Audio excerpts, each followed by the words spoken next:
Hey Sunrise, it's Andrew here with your small group questions for this week as we look at Genesis chapter 40, continuing in the life of Joseph. So again, last week we ended with Potiphar throwing him into prison where he now stays. And so today we're going to unpack the next part of Joseph's story as he goes from one pit to another. And now we see it here in prison. So as you look through this text, you read the chapter before you. What are some of the things that stand out about Joseph in the text? What are some of the key things that you can pull out of the different phrases that he says, not only in interpreting dreams, but also in his response to being remembered?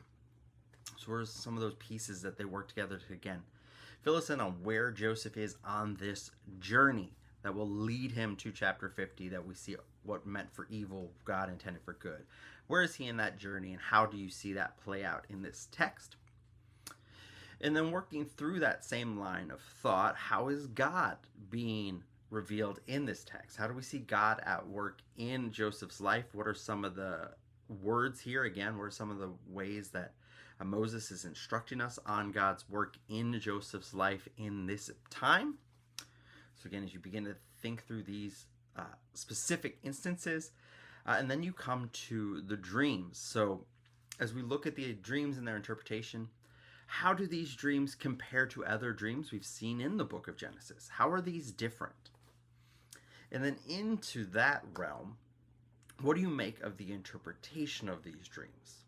What is the importance of Joseph as interpreter in our text? Why is this an important part for us to see?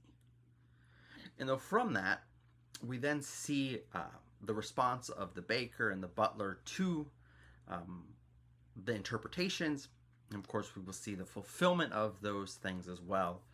So even that, what does the fact that they are fulfilled teach us about the work of God and Joseph? And then lastly, as we come to the end of that text, there's a specific phrase that Joseph is forgotten or is not remembered, depending on translations. What strikes you about that phrase? What is the importance of that for the whole of the text? As we've kind of seen this play out time and time again. What does that mean for Joseph? What does it mean for us as we hear this text, waiting for what's going to happen? How do we feel towards Joseph? And again, what do you think about God at work in this text? What does that teach us about God and living out the faith well?